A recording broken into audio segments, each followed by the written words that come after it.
Welcome, fans, to another edition of the Old School Shooters podcast.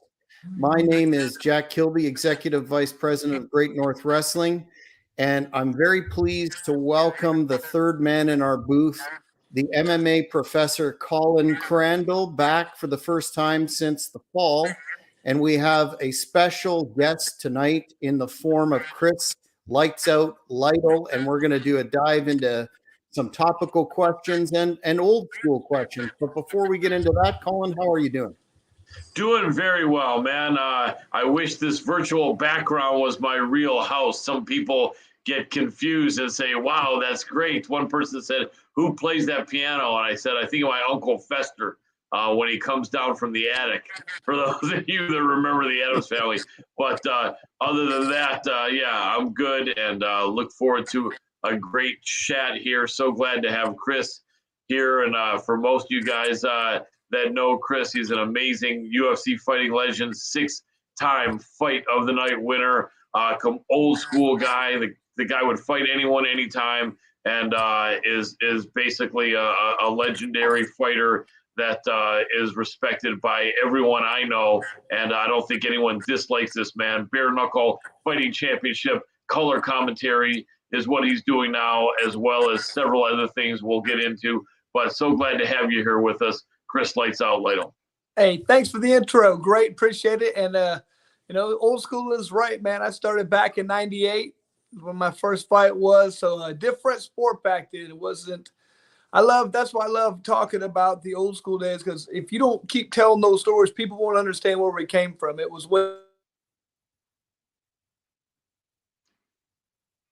Absolutely. Looks like the feed froze up a little bit there for Chris. Can you hear me, Chris? Looks like you froze in your last statement. Oh, there Sorry. we go. What happened? Not a problem. He's back. Not a problem. Yeah, absolutely, Chris. A different time. Yeah, you started just 5 years into the sport. UFC, the first UFC was in November '93, and this is the 30th year. And so you started in year 5, very early into it. And I was thinking about the people we lost from our sport, and Gene LaBelle, my friend. I know you met him. In fact, I was going to ask you, when Ronda Rousey started and Gene was there in her corner, you were there for a few years after that, or were you getting out right about then? I was still training people. I wasn't competing at that point. But yeah, you just knew, everybody knew who Gene LaBelle was, you know what I mean? So you just know if he was in her corner, there was something behind it. You kind of had that feeling that, you know how good she was going to be, but it was kind of very interesting to me, because I look at that, the men, we had ours, 93, Hoist Gracie, them come out, and I feel like she was more like that version. She just came out and dominated before the girls were really quite as good, but they've by leaps and bounds, they've gotten so much better now. It's amazing. Yeah, without a doubt. And Gene was an amazing guy. I knew that he was an amazing legend, and I knew that talking to him, just the information I got and the knowledge and the spirit of a guy from back in that generation. He was before baby boomers. He was what I think they call the silent generation. He was born in 1932, but I would chat with him on the phone once or twice a month, every month for the last 4 or 5 years of his life. And I always really treasured the time we talk. And, at the end, a lot of the times he would say, all right, Colin, great talking to you. Keep smiling.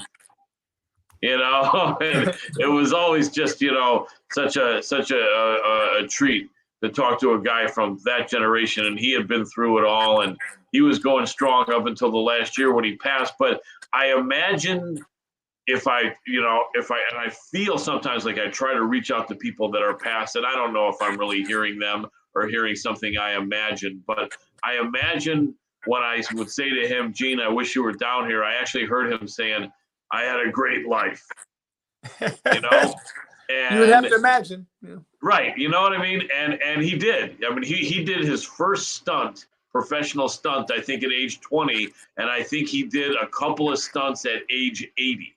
Ooh. So 60 years in the stunt profession. I think has to be a record. And I would believe he was one of, if not the most prolific stuntman in the entertainment business, the motion picture business, and television. And great guy, terrible loss, lived to be 89.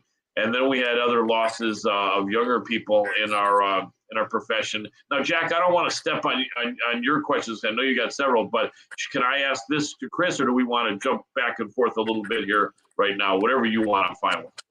Go for it, man. It's old school. It's free form. I love it. That's what I like. So, Chris, we lost 3 people, young people, in our sport in the last couple of months. Stefan Bonner actually had the same birthday as me, April 4th. He was a few years younger than me. But, yeah, a huge loss. He was 45 years old. We had Anthony Rumble Johnson, I think, pass at 38. And then we had Victoria Lee pass at age 18. Could I have your quick thoughts on all of those people? I don't know if you ever interacted with any of them, but if you did, let us know and what your thoughts are. Yeah, definitely interacted with Rumble Johnson quite a bit. We were fighting the same time, fought in the same weight class somehow. Briefly. That's right, at 170. How he ever was there is insane.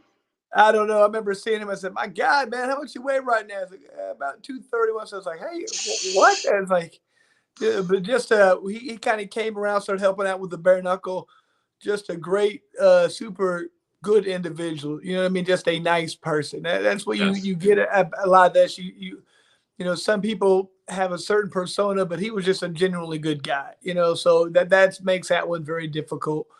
Stefan Bonner too. You know, he's an Indiana guy like myself, and had many interactions with him. Matter of fact, we were supposed to do something together here, maybe in February or March. We were with a couple like Boss Root and maybe Forrest, but we had some stuff planned, but just devastating, man. I mean, I don't understand exactly what's happening here. I notice a lot of younger people are starting to pass away, and you know, there's a lot of different theories on why.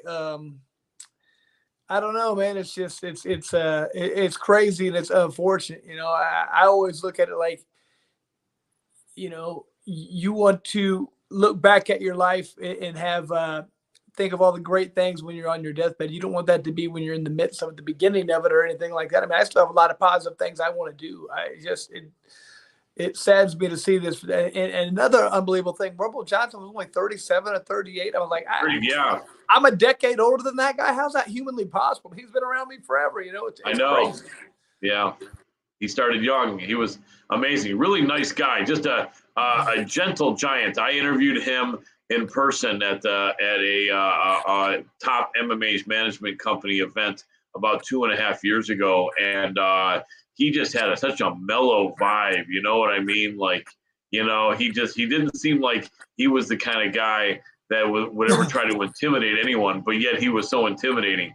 You know, Jack, for your information, yeah, this guy, Anthony Rumble Johnson, never became a UFC champion, but he was real close, and he had probably the most power in his punches since the recent Francis Ngannou that you probably heard of, who just left the UFC. Rumble was an absolute beast and really, really nice guy. But, yeah, he put his hands on you. It was over quick. The only way people survive with him, somehow get him to the ground, or when he fought at a lighter weight. But he fought all the way from 170 to heavyweight, where I think he was at his heaviest 240 or 250. Wow. The amazing thing about him too is I remember, so he fights at 170 a lot, and then he misses weight pretty badly a couple of times. And Dana and them were like, "All right, you're not fighting at 170 anymore. We're done with that. You're fighting at 185." So his next fight, he comes in at 185, misses weight by 12 pounds. He was 197. Yep. So it's like, what? They cut him. He went on the, you know, Indie Scene or a couple of the organizations and like went up to 205 and just wrecked people. They brought him back to UFC, and that power was unreal, just knocking people out left and right. So yeah, I got the title fight, just unbelievable power. But like you said, just a nice guy. Absolutely. And Stefan Bonner, I remember Stefan Bonner was the last guy to have Carlson Gracie in his corner. Remember the late Carlson Gracie? And I remember that was impressive because Carlson was a hell of a valet tudo guy himself in the 60s in Brazil. He kind of took over from Elio Gracie before the brothers Royce and Hickson and Hoyler and them. And that was before American Top Team formed, which was Brazilian Top Team. And really like Connor used to say, it's a bunch of traitors that left Carlson Gracie. That's what he called them. I think he called them American Traitor Team or whatever it was, pretty much. You can tell that's an old school mentality. We're talking old school. Back then, I mean, there was dissension. If you left, if you went to another gym and trained, you were a traitor. You know what I mean? It was just that very Brazilian jiu-jitsu mentality. You know, it's definitely changed right now. Everybody understands, hey, I need to go train with this person, that person. There's still a little bit of that left over. Some gyms are still like that, but that's a very old school mentality, I believe. And, you know, Bonner had it. He was, you know, like you said, traitor. You know, that was how they felt. Yep, without a doubt. Jack, jump in.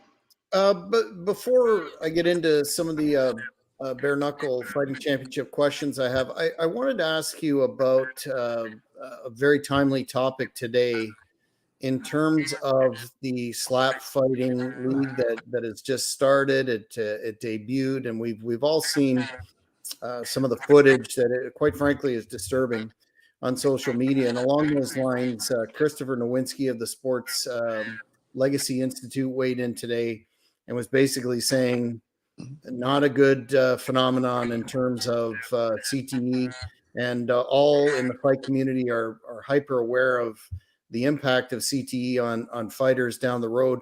And I just wanted to get your thoughts in terms of the marketability of the promotion, and then the potential impacts on the fighters, or whatever you want to, participants, whatever you want to call them.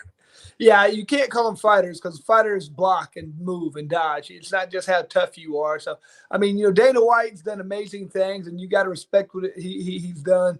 But, I mean, I think this is a big miss. I don't know if this is just shock value or what they think is going to happen. But to me, this is horribly stupid. I mean, to sit there and let somebody hit you as hard as you can in the face, how are you going to develop a league like that? How's that a skill? How are you a tough fighter? You're either born with a good chin or you're not.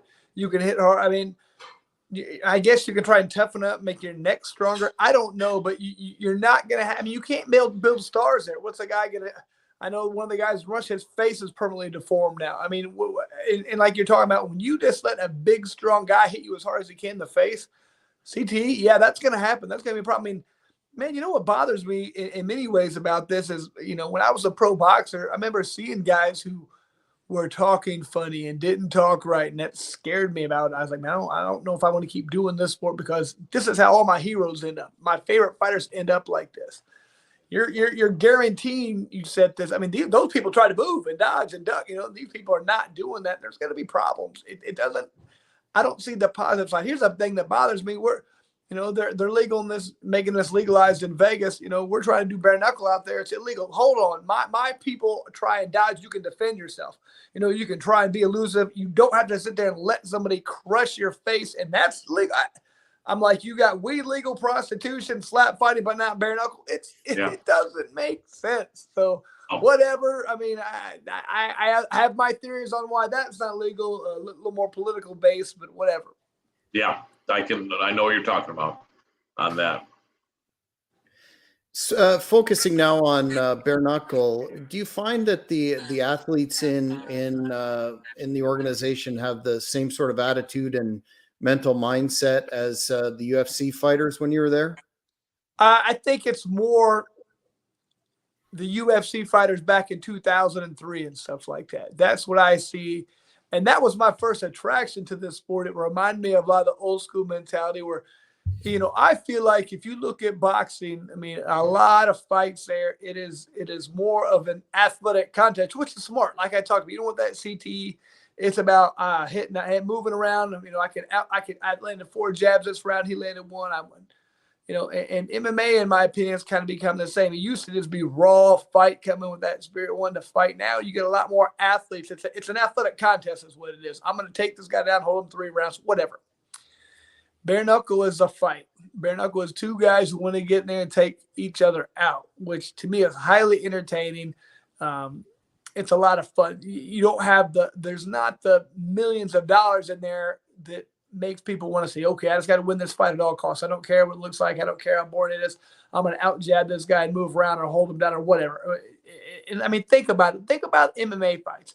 Very rarely. I mean, I've seen a few like Michael Chandler and Gaethje and those guys, but I mean, how often do you see a fight where it's like a title elimination fight? Whoever wins this fight gets a title. Typically, those fights are terrible. I mean, both guys can't afford to lose. You know, they just have to do whatever they have. So usually it's a very technical, boring fight. You know, I said guys and girls. What we just saw, I just there's some of these fights that turn out to be hard to watch. You know, even Rose put on a bad one, I think, her last fight, because it was a lot of jabbing and movement. And people were booing. It was a terrible fight, but you know, she's typically a very exciting fighter. But I mean, not that time. It just people get in their head like, I got to do this. I don't care what it's like. I have to win at all costs. And that's why I love the bare knuckle. People just come with that old school mentality. I'm gonna be the tougher person. I'm gonna knock your head off. Absolutely, So Jack. Let me jump in real quick, Jack. I always want to make sure that we can be interactive. We got one guy, Robert Brown, Chris, that says Lafayette, Indiana, in the building. What's happening, y'all? Yeah.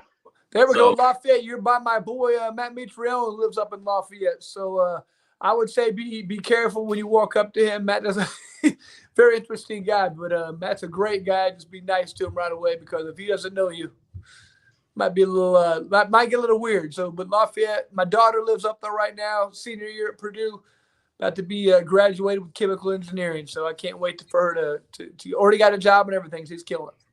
Awesome. Well, we're glad to have Robert in the room with us, and Mike and Grandma Daisy. Grandma Daisy feels, Chris, you look a little bit like Chris Watts. Do you know who that is? Is that a wrestler or something? Jack? Nope, that's an individual that I believe was prosecuted for murder, and it was a high-profile case in the United States.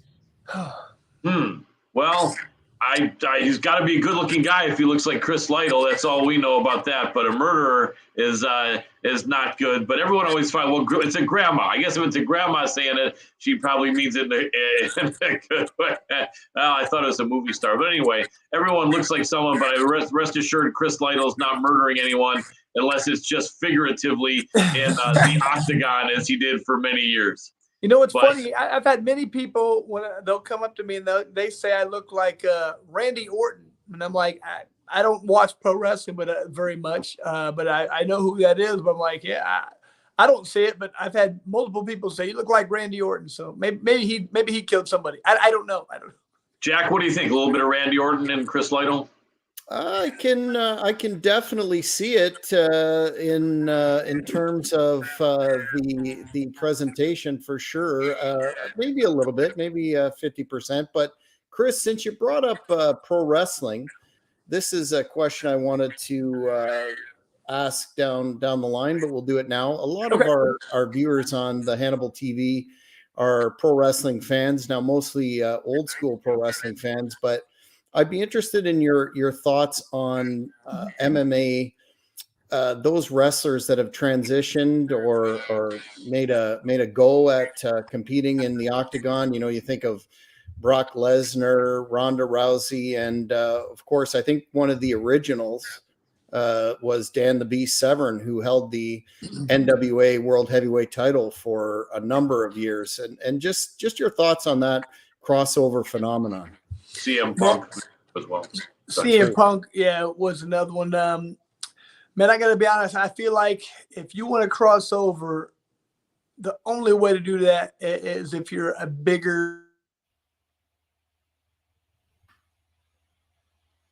really bigger, stronger guy, heavier weight division. Chris, you froze up a little bit. Hey, Chris, looks like you're. Whoa, all right. Well, this is the joys of using StreamYard sometimes. Yeah, things can happen. Things can happen, and it is to answer a fan question. It is most certainly live. We'll hope Chris can make it back on. But what are your thoughts on that question? Oh, Chris, you're back, Chris. Sir. Okay, go ahead and repeat that. Would you, Chris? You fell off. You start again. Sorry, you froze, man. Oh, now your volume has a problem. Do you have yourself muted? Yep. No. Chris, for some reason you're muted. Yeah. I think his mic might be muted. I think your mic might be muted, Chris, although we're still not hearing anything, Chris. No, still nothing. Wait, maybe if it shows muted, no, still can't hear you now, Chris. No. Do you want to hop out and hop back on, maybe? Yeah, you want to maybe leave the room, Chris, and then you can come back in. I'm sorry. Yeah, we're not hearing anything, Chris. But why don't you leave the room completely and then come back in? If you want to try that. We can't hear anything. The joys of streaming. The joys of sorry about any frustration, Chris, but we can't hear anything. But if you can hear me, if you can leave the room, maybe if you can leave the room and come back. If you want to try that, because the room will stay here. If you leave the room. It showed that his mic was muted on his end for a second, maybe. Okay. Hello? Nope. Still nothing yet, Chris. I'm sorry that this happened. It's no fun. Chris, if you try to, okay, so if he leaves the room, hopefully he'll come back.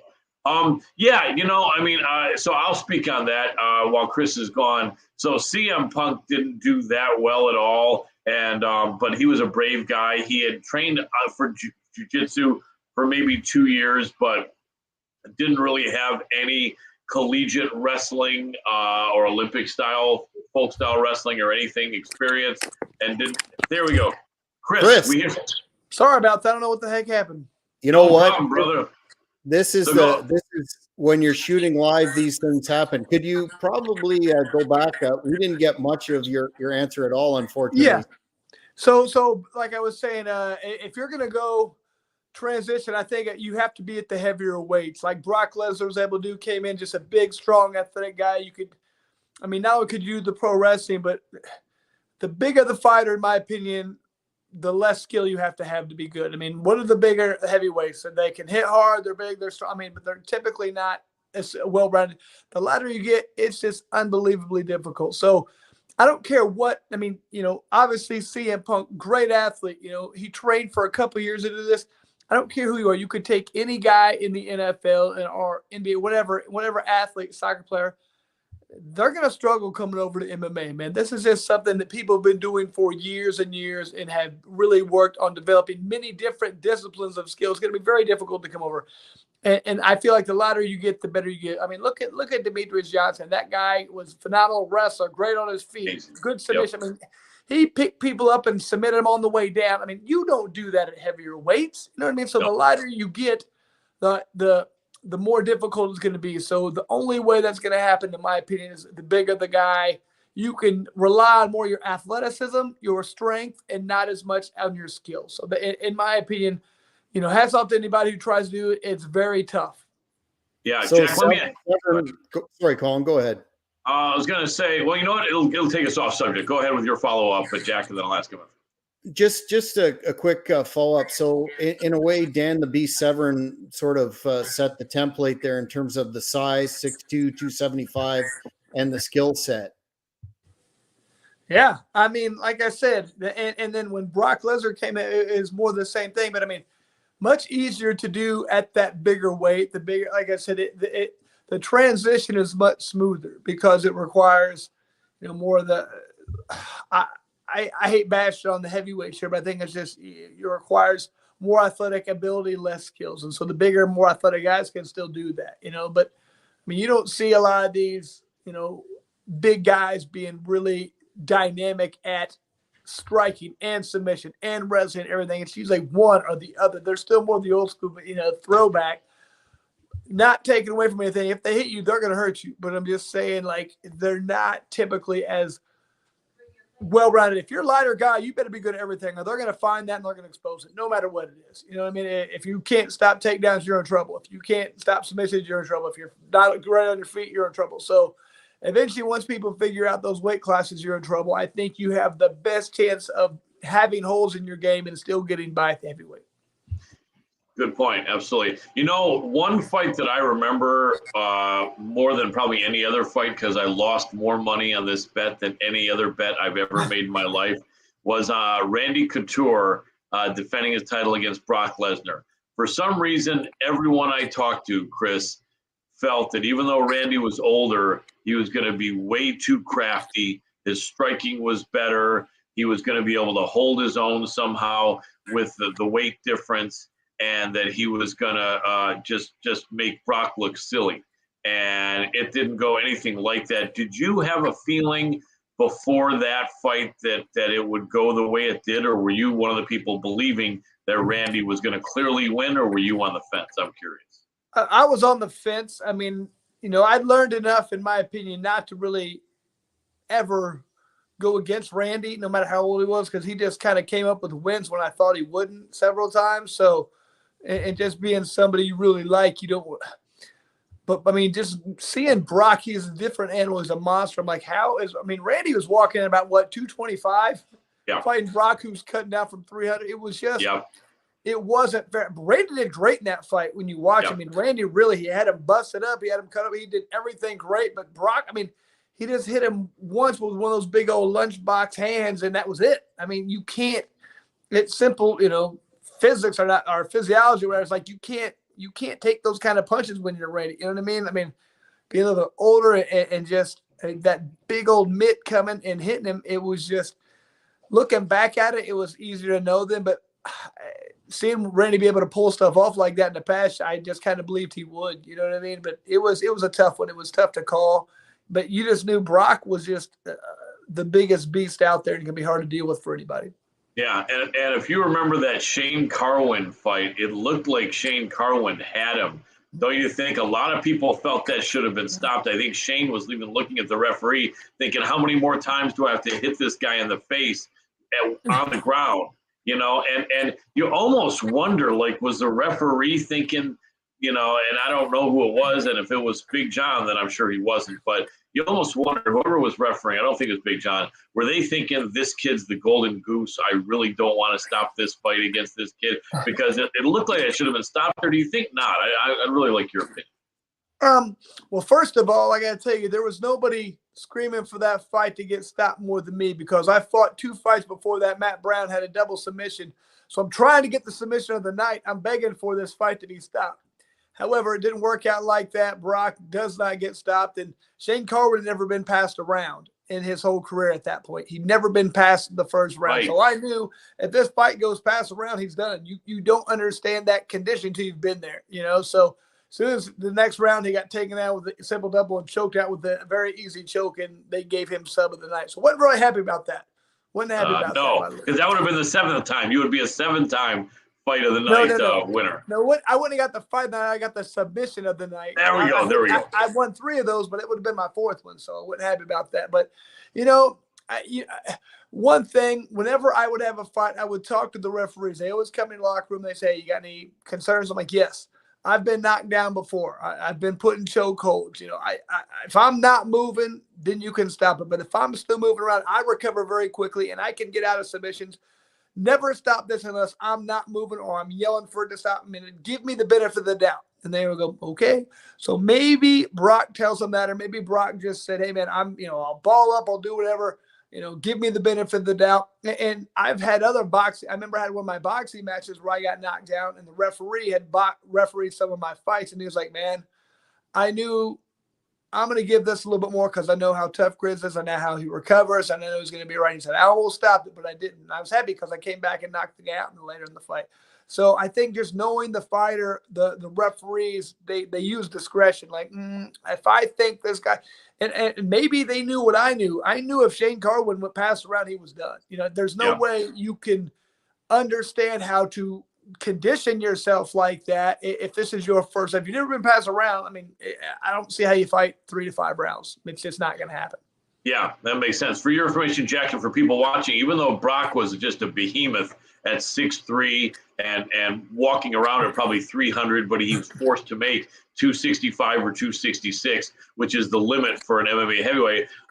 Shane Carwin was a shorter fighter than him, 6'1", and he was also always pushing 265, 266, solid, shredded guy, and he had 5X gloves. He had the biggest hands in MMA, and I think Brock only had like a 3X MMA glove.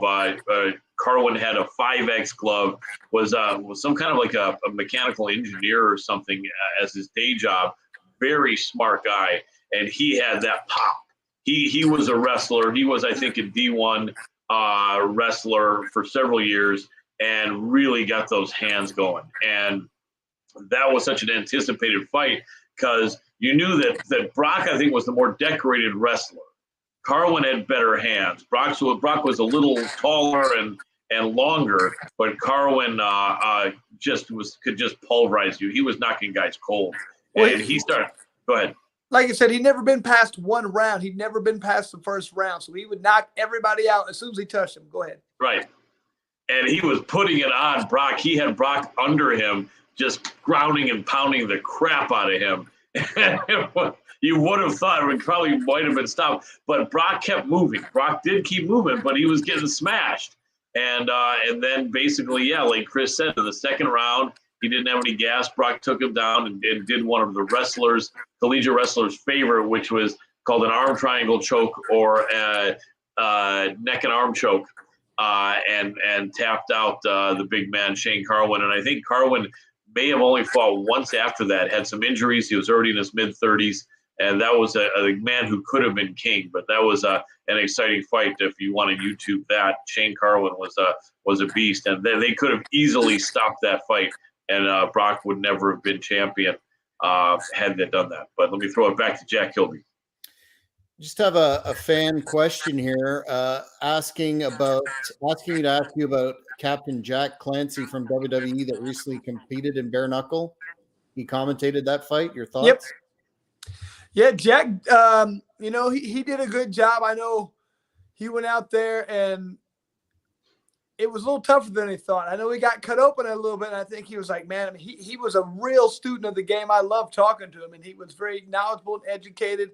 You could tell he had done his homework, so I loved his interview. We talked quite a bit, but I don't care what you say. You get out there and you get hit with that bare knuckle, it's a little different. He got cut open a few times, and it was questionable, but he pulled through and looked great. I'd love to have him fight again. You could just tell his dedication.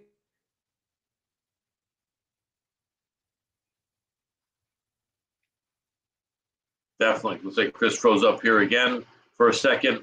And hopefully he'll be back any second. And interesting comments there. There's Chris. Go ahead, Chris. We lost the last 5 seconds only. If you can repeat that. Oh, his mic's muted again. Uh-oh. Your mic's muted again.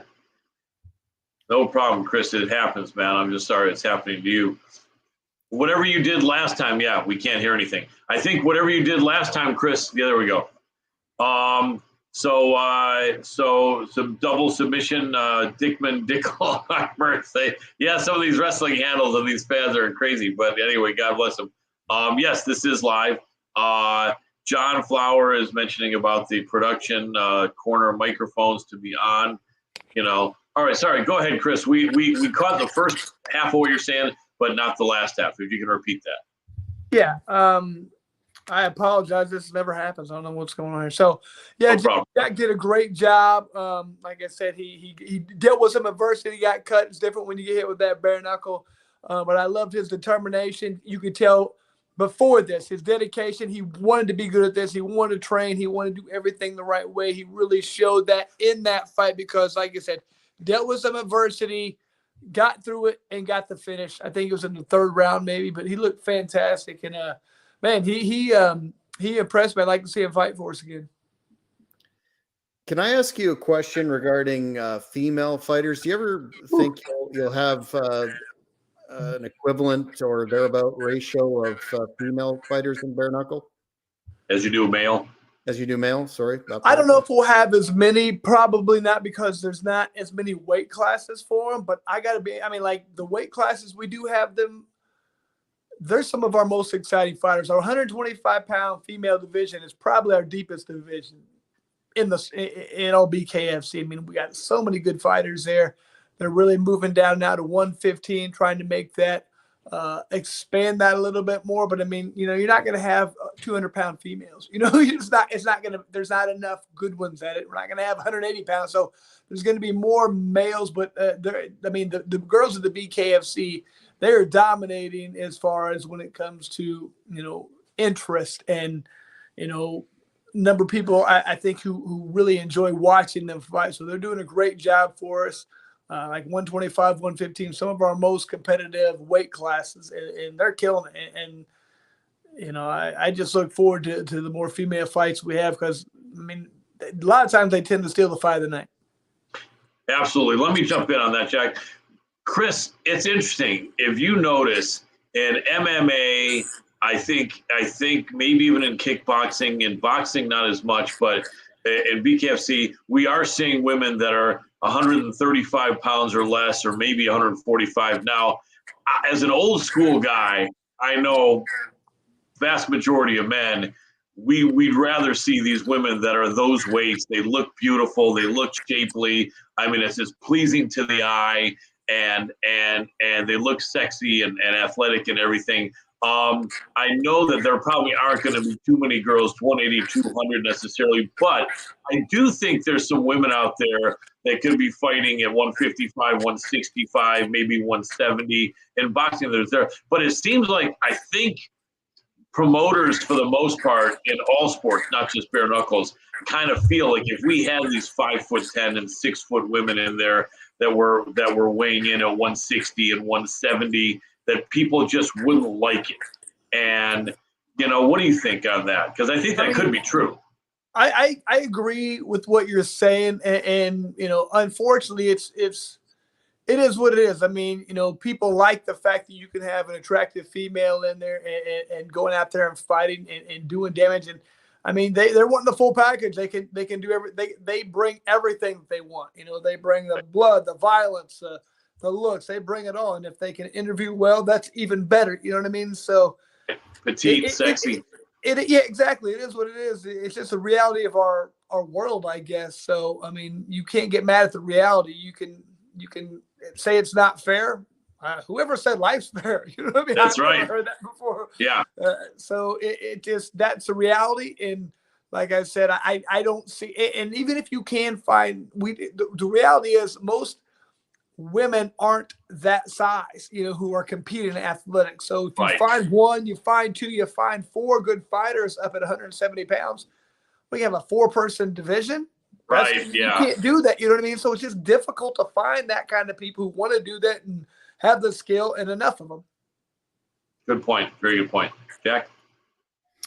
Do you, Chris, see any former high-level boxers getting involved in the bare knuckle fighting championships? You know, I think we've had 3 or 4 former world champs get involved so far. You know, and yeah, I think some of them are wanting to kind of cross over and come over and try and here's the funny thing. They all think this is boxing with no gloves, and it's not. You know, they haven't. Right. I think they're learning that a little bit. I think they're going, I mean, you get this MMA animal out there who's in there using their head movement to get inside and push people around and grab the back of their head and punch them and move them into the ropes and throw a lot of punches. Like, this is illegal. No, it's not. Totally illegal. So there's just a different level of toughness and grittiness, I think, that's coming with MMA. You know, boxing, to me, I love boxing. I was a boxer for many years, but I mean, you know, I feel like that was one of my good points that I had was I was an inside grimy, dirty fighter, and there are just not as many of those around as there used to be. That used to be a bigger style. It's very much more common with the Mexican style fighters who get in there and do work, or maybe the, you know, guys from Kazakhstan. I mean, but as far as around here, not as much. So it's just been a little bit different animal. I think you get the more skilled fighters who are doing the boxing, and this kind of negates a lot of that skill. So I think they've kind of came over a little bit. They think it's going to be a little bit easier than it is. I think people are saying it's not that easy. So I still think you'll get a handful who will want to do this because I don't know if they're just ego pride or because they think it's as neat as I do. I don't know what it is, but I think you'll get some. I don't think you're going to get a huge influx in ex-boxers, but you will get some. Let me jump in on that real quick, Chris. Who was the guy that was in the booth with you early on for a few BKFCs, the former boxing light heavyweight champion? Remember Antonio Tarver. Yes. And do you think did he ever mention to you, hey, Chris, I'm actually thinking I may jump in there, or did he have any thoughts as far as that for himself? I don't really think so. I think he was retired from boxing. I think at first, he might have at the beginning toyed with the idea, but he never really brought that up to me. I think he coming in, I don't think he really fully grasped. I think he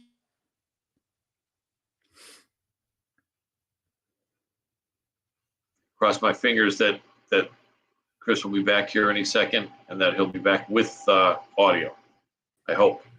Yeah, sorry about that again. Like I said, No problem. No I problem. think No problem. he felt like it was boxing with no gloves at the beginning. And then he learned real quick, man. You can hold and hit, and he's like, "This is illegal. What are they doing?" They're like, "No, I don't think he wanted anything to do with it after that."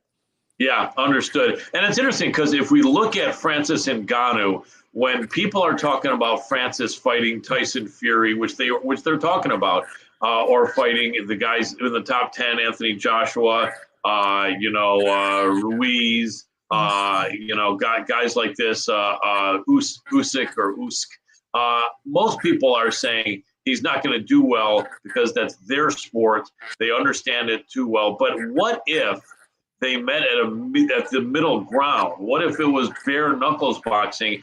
I think that would level the playing field, because what you're saying is it's not just boxing with no gloves. The rule set and the no gloves makes it a very different atmosphere. And I would think if they wanted to be completely fair, I think if you had Francis go up against one of those guys in bare knuckle, that would kind of make it a level playing field. Or would you disagree? No, I love where your head's at. That's fantastic. Let's bring him over. But to be honest with you, I feel like once again, throw everything out the window when you're talking about heavyweights, because first of all, Ngannou's not a big grappler. He's not in there being grimy and dirty anyway. So he's a puncher. So the bare knuckle might not be as big of a difference there. And I think Tyson Fury is just the slickest guy in the world. He moves like a lightweight. I think that'd be a bad fight for him. It'd be the one that makes the most money though. But I'd like to see him in there with Joshua. Because is he going to be as skilled? No, but I I don't think Joshua is. I don't know. I think I don't know if soft is the right word, but I think he could get roughed up a little bit. So I'd like to see Ngannou fight him probably, but I don't know. If he just goes to boxing, I think, he's got to be very careful, because like I said, I'm glad I retired from boxing when I did, because just training for it, being in fights, you can have problems at the end. Yeah. Jack, you got one? Do you, Chris, see outside political pressure against bare knuckle fighting a la the UFC in the early days? And I believe it was Senator McCain who referred to UFC as human cockfighting. I sometimes see that tag floating around bare knuckle. What are your thoughts on that and the some of the issues you brought up earlier with respect to things that are legal and yeah, here's where I got to be 100% honest. I remember the first time I saw anything about bare knuckle, it was somebody showed me at the gym. My friend Joe Riggs fighting bare knuckle in Europe. I go, what is wrong with Joe? Why would he do a bare knuckle fight? I couldn't. I thought my vision was they're in some warehouse with bales of hay around and people, like maybe cars pulled up and people betting $100 bills and what is wrong with them? So I hit play on the thing. I'm watching on my buddy's phone, and after the second round, I remember I looked over at him and I was like,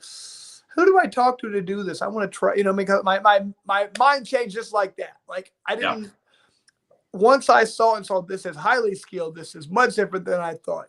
This is hit and don't get hit, much more so than boxing. Boxing is called the sweet science. This is the sweeter of the sciences. And I started thinking, man, this isn't about going out there and being the toughest guy, because you're going to get cut if you do that. You have. Chris froze again. Hopefully he'll be back here. That's some good comments here. 145 division of the UFC is non-existent. Okay, there you go. So you're back. Sorry. So anyway, you have to be much slicker. You have to be much better. And that's how my mindset changed after I start watching. So I can only imagine what other people thought. And I've been trying to educate people about this, saying, I'm telling you what, if I would do anything, the only thing I was able to come back out of retirement and do is bare knuckle. And for this reason, I'm not going to take the head damage. Even in the training, I learned right away, you have to get in and out. You can't, like boxing, I can come in and move. You still take shots, but you got these big gloves, or even MMA little gloves. You can block a little bit. You can't as much. You have to get in, out, get your punches. You don't take as many punches in training. And even if you take more punches in the fight, you're going to get cut open. You're not going to take 20 shots to the head every round. That's just not realistic. So I think it is way safer than boxing or MMA, in my opinion, to your brain. Like, you might get cut, you're definitely going to get cut open more. Superficially, it's worse, but brain damage, not going to happen. So I would encourage, to me, it makes all the sense in the world to let this sport. You're not even giving guys the option. Let's say you have an ex-MMA guy who's been fighting for a long time. The thing that they love about coming over here is you don't have to do any grappling. You don't have to do any jiu-jitsu. It saves your body. It's hard to do that for 15 years. After you do that, your back hurts, your shoulders hurt. You come in, just have to worry about two hands. It's so much easier. You're basically, like in Las Vegas, you're telling the fighter, you want to come over here and try to save your body and you have to do straight boxing where you can have more brain damage. We're not going to let you do this safer one to your brain. You have to do the one where your brain can get scrambled and you can have CTE. That's what we're saying. I'm like, it makes no sense. It'd be like, to me, if you tried to make somebody like, you can't wear a helmet to ride your motorcycle. But I want to say, man, no, you can ride your motorcycle, but you can't wear a helmet. That's like the laws they're making right now. You don't let somebody do a bare knuckle fight when it's safer. We have doctors who have proven this already. It just boggles my mind. But that's that same thing the UFC went through back in 1998 and just back then. When he comes back, I got a good follow-up for him. Jack, by the way, is bare knuckles legal in Canada? I would imagine not. Or do you know? Thing's been a nightmare. Sorry, go ahead. No problem, brother. Let me ask you this, Chris, two things. One, Jack is in Canada. Is BKFC legal in Canada? I would imagine probably not, right? Or do you know? Not to my knowledge. I know we've talked to some people about some things up there. I know we've had some Canadian fighters. I know our next card we have a guy going to be fighting for us from Canada, but I do not believe it is up there. We've talked about wanting to make it up there, but it hasn't happened yet. How many states in the U.S. are you legal in now? Do you know? I think we're in about 18 right now, but I think we're on the precipice of having a few more. We got a lot of people who are talking about opening it up. Once we get in there and talk to them, show the data from our doctors, our medical staff, saying, hey, look, we're not having, nearly as many problems as you might think. It's working out. If you want to read that, Jack, and then I got another good question for Chris, or you want to skip on that? Just an interesting comment from John, who mentioned when I cited Senator McCain, he pointed out that his wife was on the board of Budweiser, a company, of course, very heavily invested in boxing. So very true. And I believe he was actually at a boxing match at one point where somebody died. So it seemed a little bit hypocritical to say this is bad when people don't, I love boxing, but people die every year in that. It's brutal. And not only people who don't die, the brain damage that people have, it just boggles my mind that's one of the reasons I love bare knuckles. I want to try and save these fighters from having these brain damage, because nothing makes me sadder than seeing my heroes, the people I love watching boxing, they're all messed up. Right. And for a lot of people that don't understand that comment or the concept of what Chris means, is that because of the fact without the gloves, your hands break and get damaged a lot earlier. People don't know that when it became the Marquis of Queensberry rules in 1892, the gloves were put on not to stop the cuts or spare the person's head, but it was to spare the person's hands from being broken. However, what that did was cause people to be able to throw more punches, more damage to the head, and more CTE. So with bare knuckles, you're not going to be able to just, throw all the punches you want at the head, because little by little you'll start breaking your knuckles and breaking your fingers and your hands. So it is less trauma to the head in bare knuckles, making it a safer, except for superficial cuts and damage to the hands. It's definitely safer for the brain and as far as CTE. Well, hold on. One comment on that. Do you think about it like this? What if I told you, I'm going to give you $10 if you hit that wall, with your bare hand? You go and you hit it. And I go, okay, I'll give you another $10. Hit it with this glove. What are you going to throw harder? Are you going to be able to hit that harder with the glove? Are you going to throw harder with the glove or harder without the glove? You're going to throw way harder with the glove on there. Yes. So Yes. people don't understand. Like when you throw bare knuckle, you learn after your first fight, you got to aim for right here. You don't throw wild hooks and hit up here. You're going to break your hand. You got to aim for right here. And it's more technical. It's not just winging punches. Go ahead. Yeah. Sorry. Anderson Silva seems like he would have been a great guy because as precise and accurate as he was. Speaking about Anderson Silva, I don't know if you're part of the decision making about who fights, and you don't have to let us know because I don't want you to take heat if you are, and it's nobody's business. But I'm going to say that I would imagine that probably David Feldman would certainly value your opinion when it comes to that. What would happen if, let's say, a man who is tied to you in history of UFC, Robbie Lawler. Robbie Lawler, it's interesting, has continued, I think, a decade after you, but he's mostly losing. And he clearly, his skills are not what they used to be. It is what it is, and I'm sorry to have picked him out directly, because I know that you respect him and had a great fight with him. But let's say if he were to have another loss or two in the UFC, and if they were to cut him, and he came over to bare knuckle and said, "All right, Chris, I'm thinking of jumping in here in this mix." I don't think you want to stop a man from earning a living, but would there be a situation where you might feel like saying, "I'd really rather you not jump in over here at 42 or 3 or 4"? Yeah. Absolutely. But it would depend on the person, the individual, and what's going on in their career at the time. I mean, if Lawler gets knocked out his next 2 fights, yeah, I'd be like, "Hey, man, I'd love for you to come over here and be an ambassador, do some stuff with us." But if he goes out there and looks good, it's a different story. It just depends on the person, the individual. There's certain fighters, like with Frankie Edgar, I was like, please stop having this guy fight. I mean, he's been one of the greatest guys for you. Just why are you putting him in these kind of fights against a guy?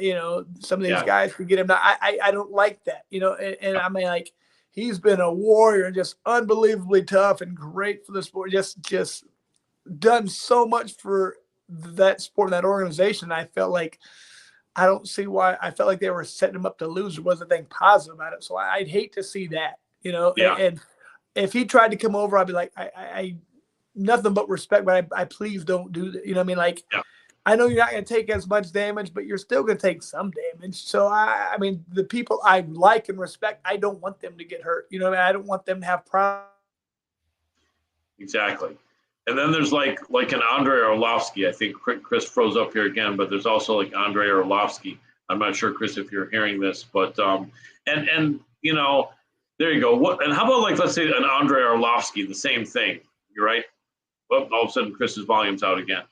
Okay, that happens, and we totally understand, Chris. All right. Yeah, I mean, that's the interesting thing. I don't know if you knew this, Jack, but Chris retired, I think, when he was about 35 years old. Which in MMA is not that old. A lot of guys are going to 38, and several guys are going into their 40s. He actually retired off of a win, but I think he felt that his last few performances weren't that great. Like, he didn't feel, right? I was just saying, Chris, sorry to cut you off there, but I was mentioning, Jack, that you're one of the few fighters that didn't have to get beaten up out of the sport, out of the UFC. You retired on a win. What were you, 35 or 34? 37. 37, okay. And that's a good age, but it's interesting how guys just can't leave, and I understand that, but it kind of makes you an anomaly, because I'm sure you had people in your ear saying, "Man, come on, Chris, one more, do 1 or 2 more. I'm sure you'll get back on your track and you'll feel as good as you did 10 years ago." Or maybe a couple of years after you left, did you think about it? Did you hear from Joe Silva or whoever saying, "Hey, Chris, we gotta fight here"? What was it like for a couple of years after you left, and how were you able, to say, "Yeah, I'm looking good. I'm off a win, but I'm out of here"? Well, I was very fortunate. Like I said, I won 5 out of my last 6 fights, so I feel like I was at the top of my game. I felt like I was never better. I felt like I needed to be at home more, needed to be doing more things. I had kids who were starting to get into high school. Like, man, I've been missing most of my kids' life because, I was a full-time firefighter. I was, fighting. That takes so much time. So it's difficult. Um, luckily for me, I started getting into a couple other things. You have to have what I call an exit strategy. I'm always telling these fighters, like, don't wait till your careers. People are telling you to stop fighting, and then you're like, well, now what do I do? It's like, man, you better start figuring out, do commentary, open a gym, be a trainer. You have to figure this out beforehand. And luckily, I was in training people. I was doing a lot of things, but I freed up my schedule. I could spend more time at home, but then I could also stay involved with the sport. So you have to have a plan. And it was tough. At one point, I remember, it's funny, this is probably 3 years later, I was talking to Mitrio, and I was like, man, I was thinking about doing another fight. And he said, man, you think you could do a camp? Because only way I know how to train is 6 days a week, twice a day, hard, go hard. I was the most technical. I trained like an idiot, just hard the whole time, Yeah. And he was like, think you can get through a camp? And I was like, he's like, man, you couldn't get through a camp. You think you come in 2 days in a row, 3 days in a row, your body, you hurt. I'm like, yeah, you're probably right. I'm like, I'm not going to go try and come back. And like, I would just hurt myself a lot. And then I wouldn't perform the way I wanted to. Like, I went out on such a high note. I didn't want to redo that and get rid of that. If it hadn't been such a beautiful finish, I might have wanted to come back. But, you kind of come out, you fight the main event, you win the fight of the night in the submission. Absolutely. Jack, you want to put up a question from a fan here, John Fowler or John Flower? Yeah, he's asking what are the bare knuckle. Wait, no, sorry, scratch that one. Like? No, that wasn't it. That wasn't the one. I wanted to go Art Morgan Sr. Sorry. Let's do Art Morgan Sr. He's a big fan of yours, Chris. He really enjoyed your commentating, I believe is the word, in bare knuckle as well. And he's asking, are you also still a firefighter? I still am a firefighter. I'll have 22 years in here in April. So been doing that for a long time. Cool. And so the other guy go ahead. I was going to say the other guy just asked what bare knuckles tryouts are like. Can you give us a quick 30 seconds on that so we can go back to Jack? Tryouts, they don't really, you can't really spar anything to learn that. So right. We do a lot of shadow boxing, holding the mitts, hitting the bag, watching your style, talking to you, doing the punch meter, see how hard you hit. But a lot of it is, I want to find out when I go to the tryouts, what are you doing this for? What is your motivation? This is a strange thing to want to do. There has to be a reason. What is your why? Why do you want to be here? What are you willing to do to be here? Are you wanting to be world champion? Do you want to come? What are we getting from you? We're going to offer you this huge platform. Why do we want to pick you? That's my question for you. And, it's a lot about, you have to have the skill, first of all, because if you don't have the skill, it doesn't matter. But if I watch you and I see you have skill, then I want to know why you want to do this. And it's whoever wants it the most to me. If they want the more, they're going to train the most, they're going to train the hardest. So it's a full package. I have to understand a lot about you. Makes sense. Jack?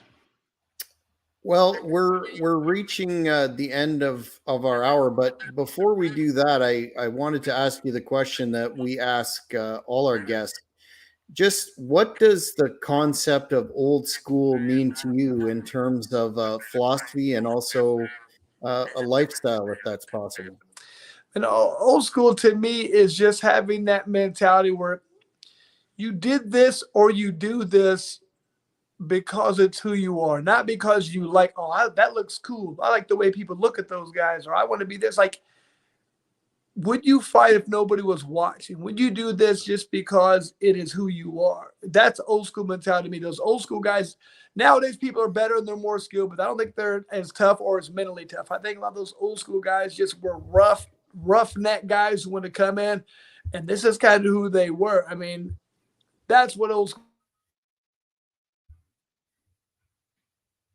Well stated. Definitely well stated. Hopefully Chris will be back here in a second. Jack, hopefully he'll pop back in. And then do I have a minute to go over a last thing with him?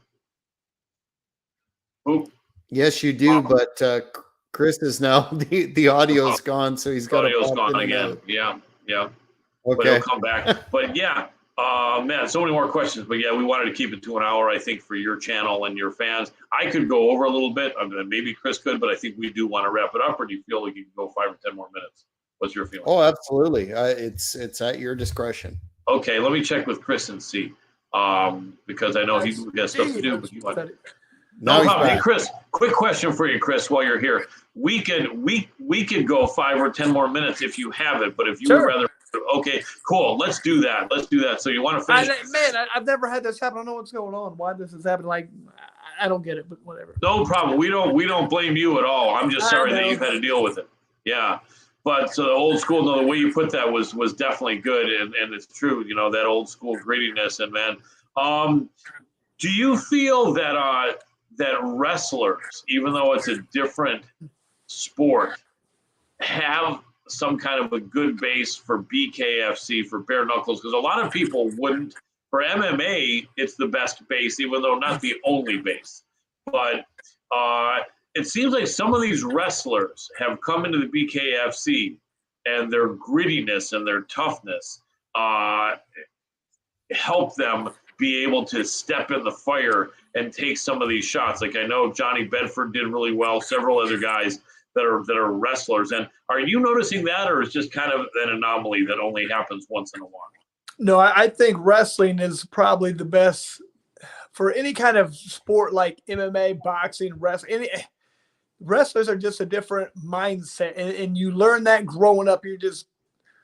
Wrestling's not fun. It's rewarding. It's just tough. You know what I mean? You have to go in there and get beat up or beat people up the entire time. So you get this different mentality, and that translates over to bare knuckle. It's all the same: boxing, MMA, wrestling. I mean, you go in there and you got to be tougher than that guy. That's the end. I mean, whoever's the toughest guy is going to win the match. That's it. So when you get that mindset and you get that ingrained into your head, I mean, a lot of wrestlers are able to transition that over to fighting, punching, whatever. I mean, so they know how to give one and take one. They know how to be smart, elusive, and they just know how to get in there and take care of business. I don't care how good of a boxer you are.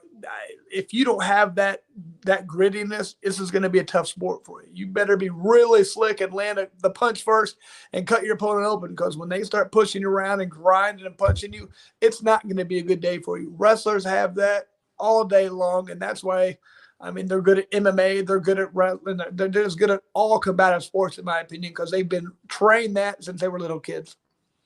Makes sense. Chris, what do you think about people like Anderson Silva and guys that are fighting 10 years older than you fought? You fought to 37, which is an age that people appreciate and don't usually argue against guys that are fighting at 37. But now we're having guys fight at 43 and at 45 and at 47.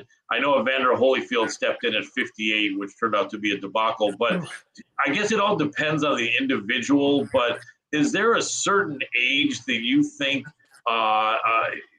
you would normally not want to see someone participating in combat sports at A? And then a part B to that question, what do you think about Anderson Silva? Because he gave it a hell of a try against Jake Paul. I feel like it would have been even 5 years earlier, he would have won that fight. If he had been 10 years younger, I think he would have made Jake Paul look silly.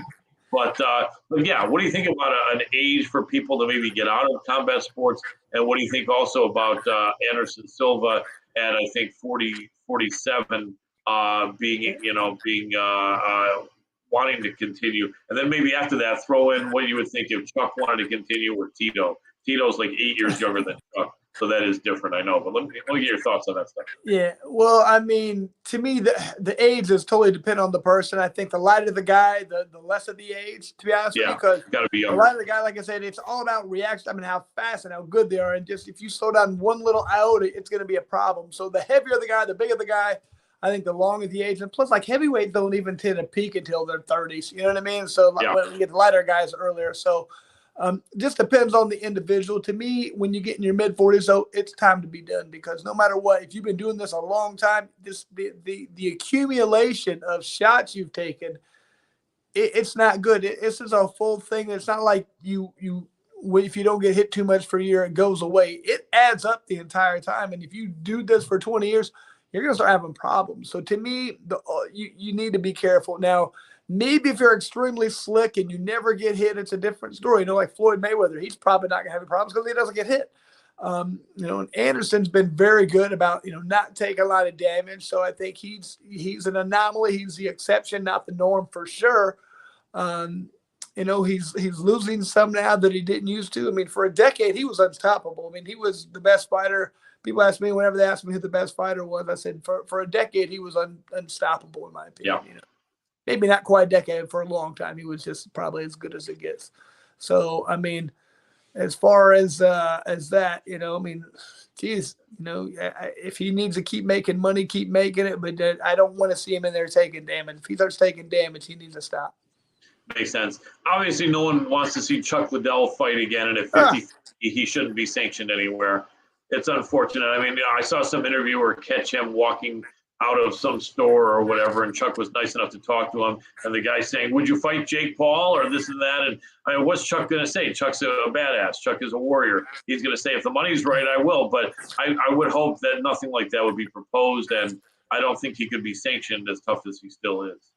Man, I don't care what anybody says. If somebody offers me enough money, I'll fight anybody. You know what I mean? Yeah. And like I said, old school. Chuck has that mentality. I promise you, he'll fight anybody at the drop of a dime if he feels like he needs to. I feel like I have the same mentality, but is it smart? No. And I'm probably the worst person. I would not take my own advice. If somebody offered, I would fight. You know what I mean? If somebody offered me the right money, like, sure, bring it. Or maybe not even the right thing, like.